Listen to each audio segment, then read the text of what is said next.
Hey everybody, it's David. ECEC 204, week 4 in the books. I just wanted to give you a little recap of what I saw this week and a few additional comments to help put a pretty little bow on this week. This week we talked about supply and demand.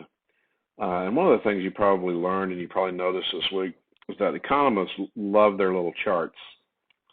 As you can tell, they love how charts work. They love seeing whether something bends right or if it bends left or all those other things.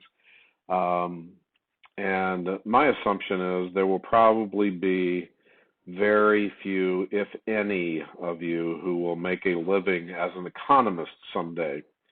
So for me, I'm not real interested on whether or not you could draw a chart or understand the slopes on a chart. I'm much more interested if you can understand what causes the chart to do what it does. And that's really the information behind the numbers. So, in any economics book, you have to develop, I guess the textbook publishers have to develop their book as if someone's going to study economics in their career. So that's why those things are kind of complex sometimes. This week, the discussion board, we talked about COVID and the strains that COVID has caused the economy. I want you to think about this for a second. The demands and the strains that COVID has placed on demand and supply are enormous.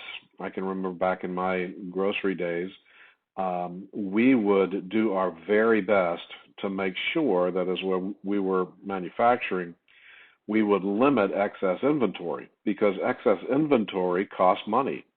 I mean, what you'd like to do is have something that's produced that goes out the door and goes immediately to a consumer and doesn't hit a distribution center anywhere. That's because maybe some of you have heard the phrase just-in-time inventory. And that's the whole function behind that, is to make sure that you're not carrying inventory more than you possibly need.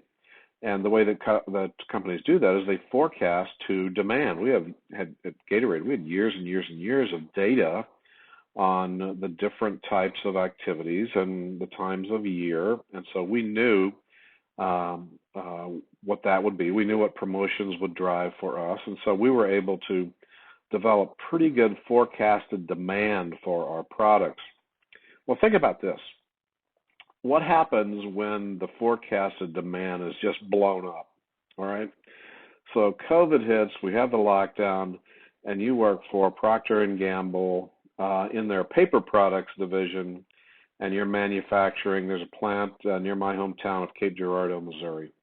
So let's say that has just happened, and people are making a run on toilet paper and sanitary wipes for the Clorox company.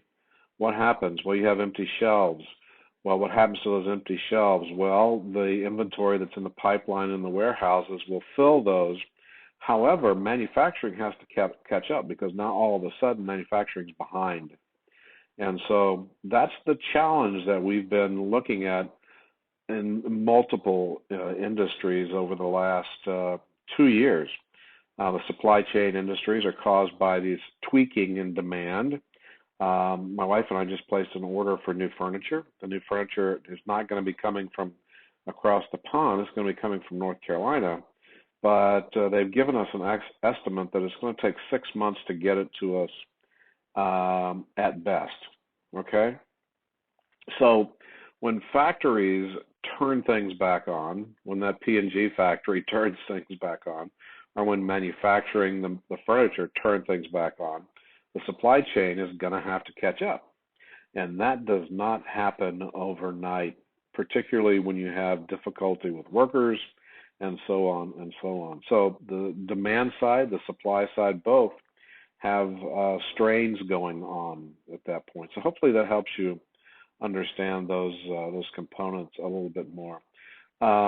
This week, again, the discussions, I graded those pretty liberally. I graded the short answers pretty liberally this week too, because what I wanted you to do is I tried to get you beyond just the charts and the graphs. And I tried to read what you were saying to see if there were components of that made sense as it related to the question.